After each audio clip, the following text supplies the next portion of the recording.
Hi,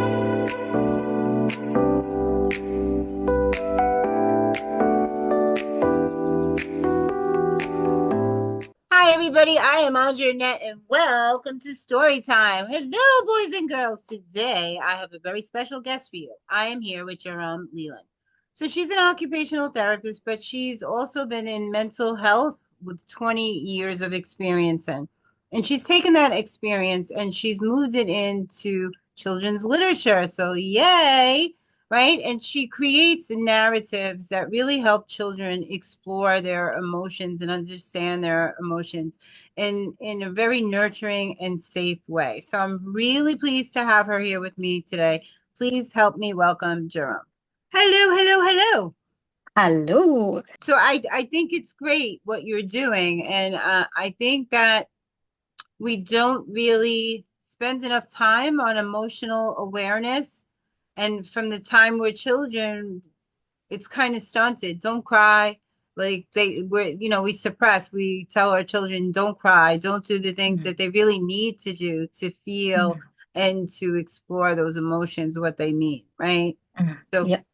I think it's great that you're doing this and it really provides a safe outlet for them to do that. So what got you interested in children's stories? Oh, my own children.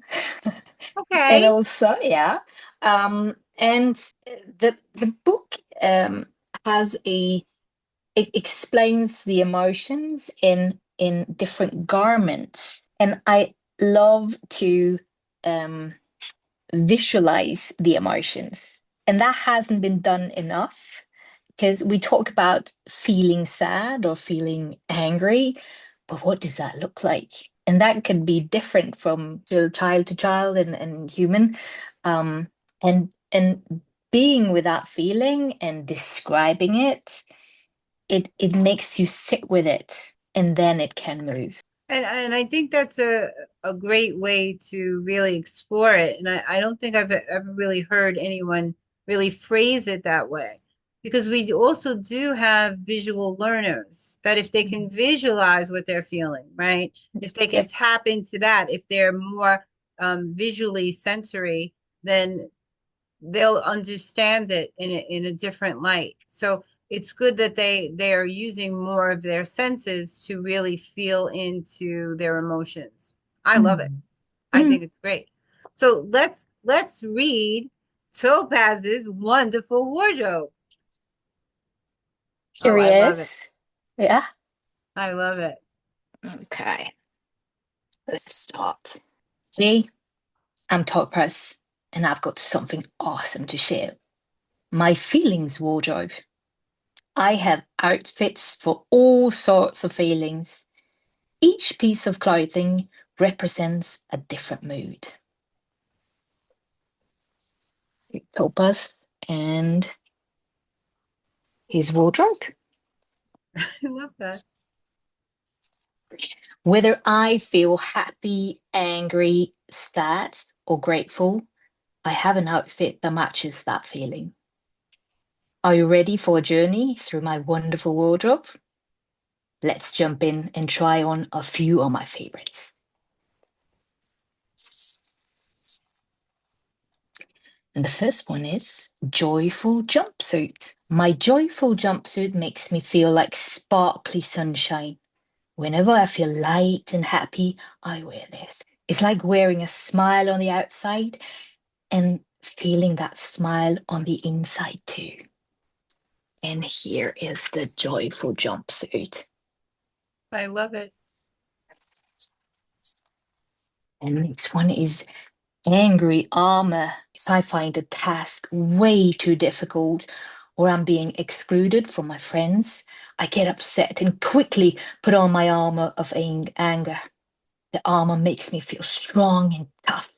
And my mom reminds me that it's okay to have big feelings like anger, but hitting or breaking things is not acceptable. Sometimes when I have lots of energy and feel like I am in a punching mood, I find a pillow and I hit it really hard.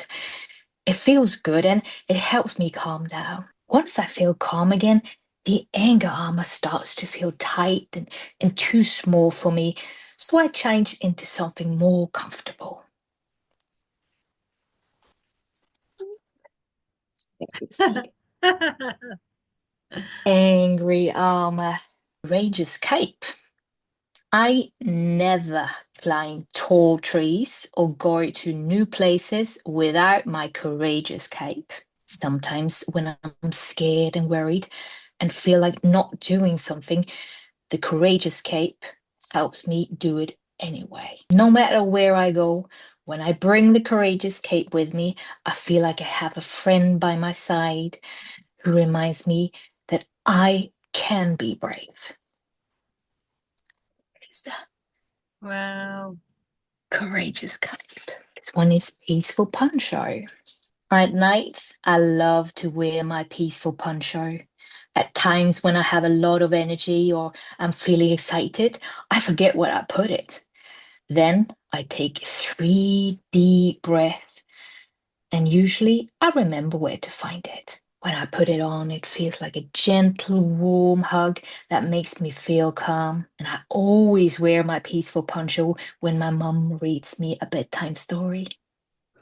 During the day, I sometimes wear it when I feel overwhelmed and I need to find my calm. The peaceful poncho is my little secret superpower that reminds me to be calm and happy even when things get wild. Aw. One is sadness shawl. This sadness shawl is for whenever I feel sad. Sometimes things don't go the way I hope for, or I miss someone I love, like my grandpa. This makes me feel I have a rain cloud in my heart. My mom says sadness can be beautiful thing because it may remind us that we care a lot about something or someone. When I wear my sadness shawl, I sit quiet or I tell a friend about my feelings. Then after a while, just like rain, the sadness passes.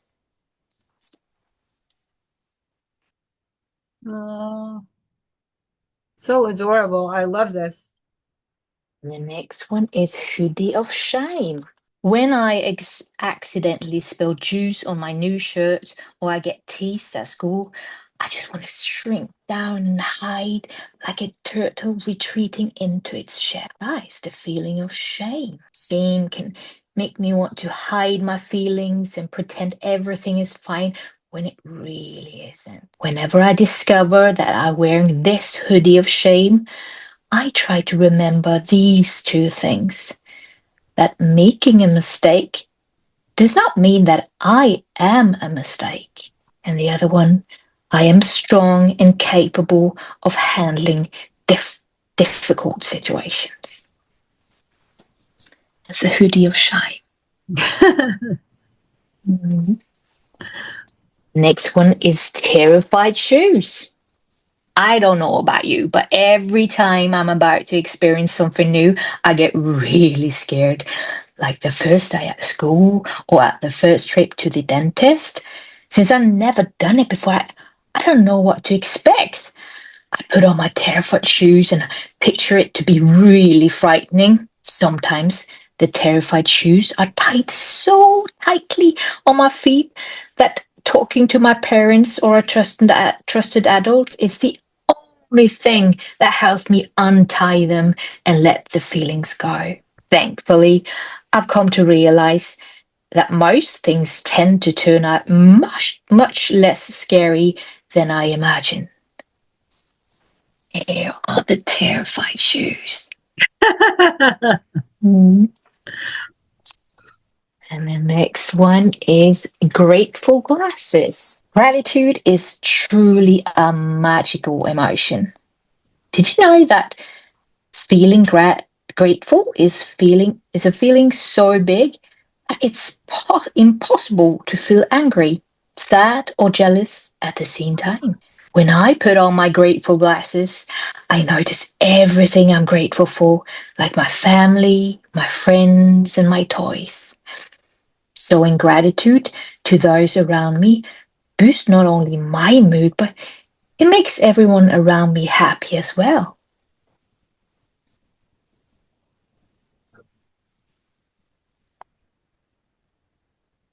And sometimes I wear a bit of everything. Sometimes I wear two or more outfits at the same time. For the first day at football practice, I wore the courageous cape and the terrified shoes.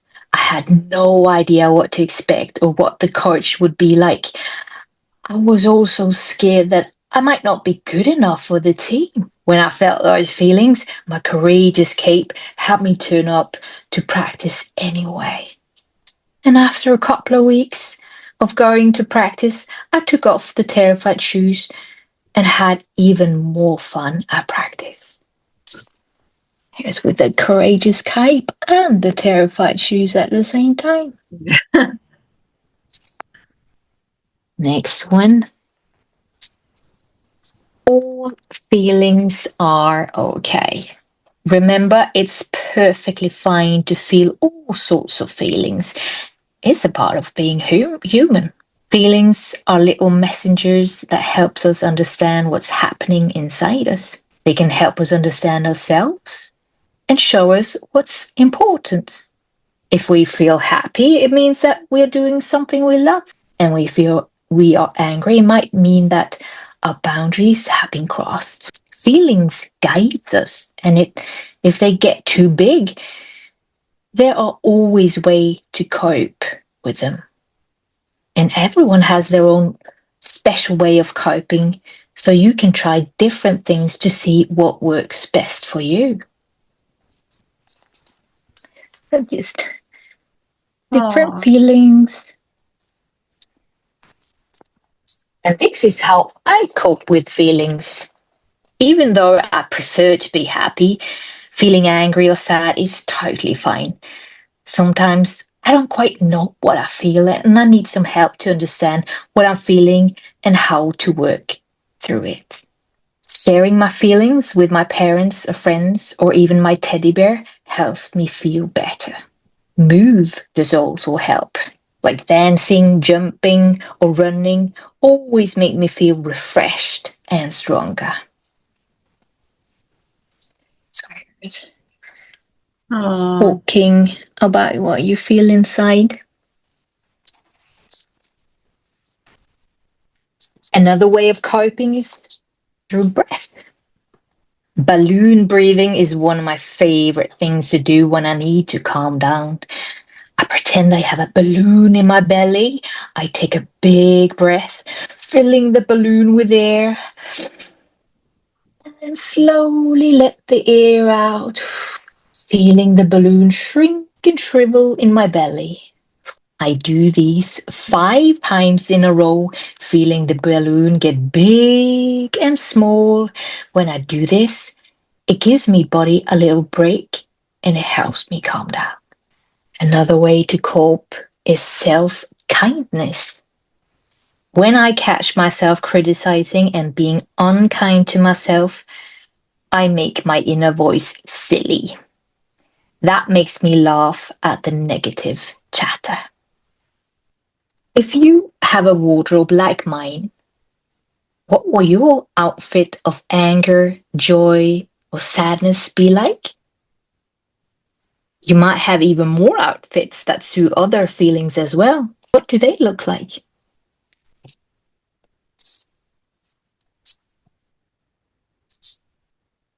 That's the last page. oh, that's such a beautiful story. That's such a beautiful story.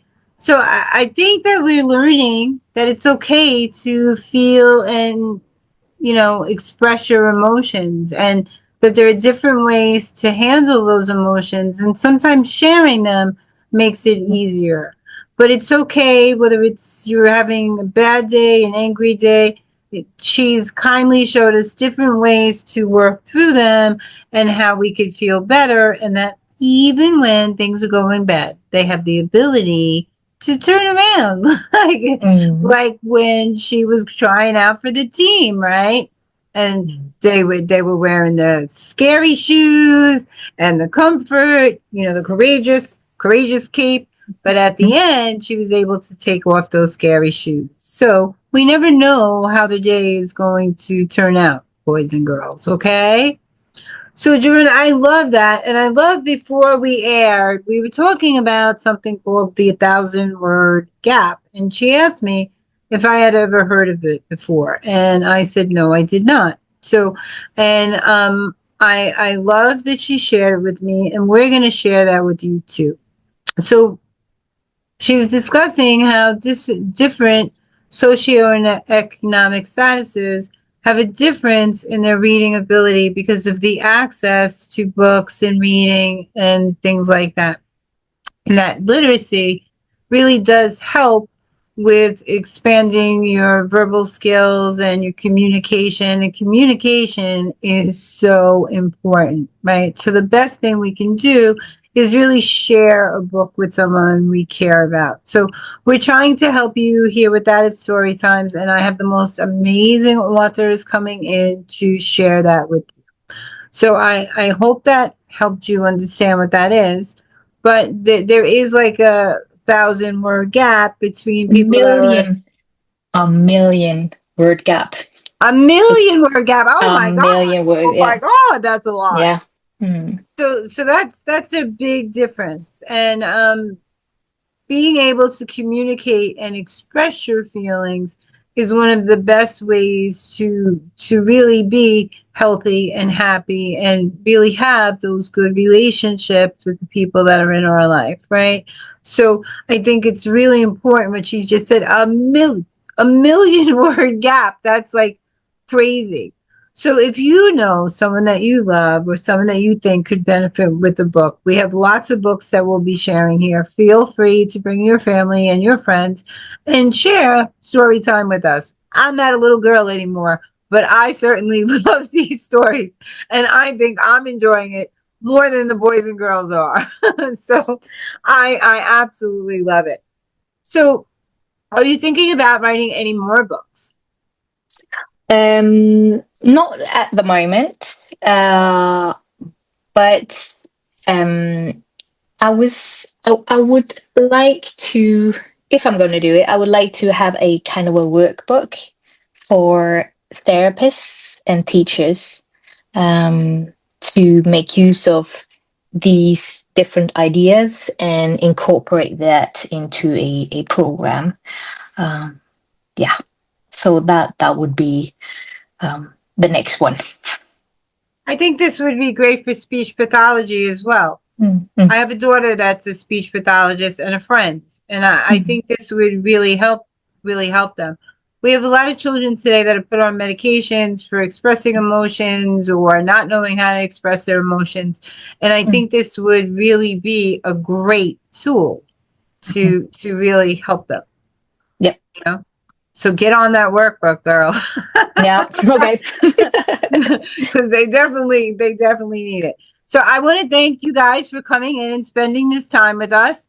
I hope you've enjoyed Joran's story as much as I have, and we'll see you next time on Story Time. Have a great night, boys and girls.